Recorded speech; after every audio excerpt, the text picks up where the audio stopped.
cooking is on. So today I'm going to be making something sweet. It's called Meetha Bundi. It's kind of a mithai. Bundi means, the name is derived from the word boond, which means a droplet of water. And bundi is literally like droplets of gram flour in oil. So let's go start cooking. To make Meetha Bundi, I will first of all start with making the syrup. For the syrup, I will use 1 1/4 cup of sugar, 1 cup of water.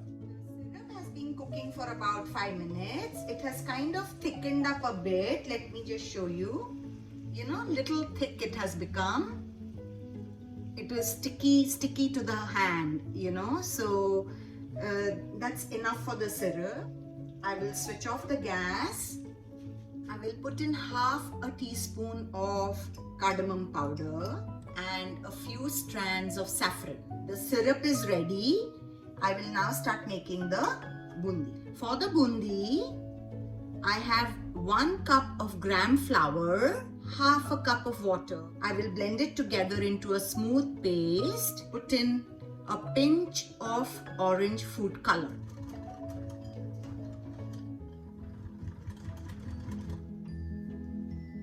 I have a special sieve to make the Meetha Bundi, but any normal frying sieve with holes in it will also work.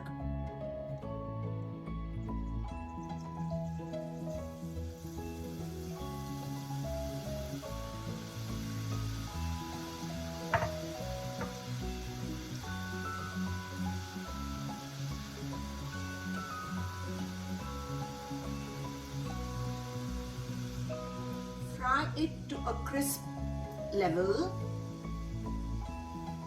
and then pour it into the syrup.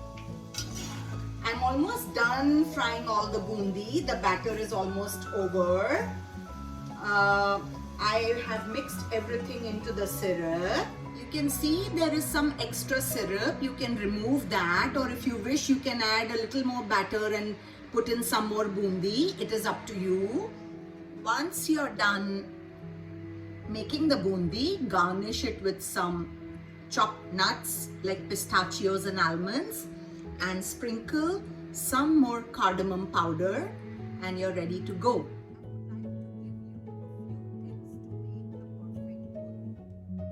Number 1, the syrup should be cooked for only about 5 to 6 minutes. It should appear a little sticky to your fingers. Do not overcook it, otherwise the syrup will crystallize. Once the bundi is in it, it kind of becomes crystallized. Number 2 tip is you should put the cooked bundi into the syrup only when the syrup is a little cooled down. Do not put it in the piping hot syrup, otherwise the bundi will become super soft. Number 3, the batter's consistency should be such that when the bundi drops into the oil, it should be round in shape. It should not be flat or it should not be long. So that checks for the consistency of the batter. Number 4, if at the end of frying all the bundi, there is some leftover syrup in the pan after you have added the bundi, you can remove the syrup, or you can even make a little more batter and add some more bundi into it, because we need this kind of syrup for the sweetness. So it is up to you. Either you remove the syrup or you make some more batter and add some more bundi too. Last but not the least, whenever you are serving bundi, just sprinkle about 1 tablespoon of milk over it and warm it a bit before serving.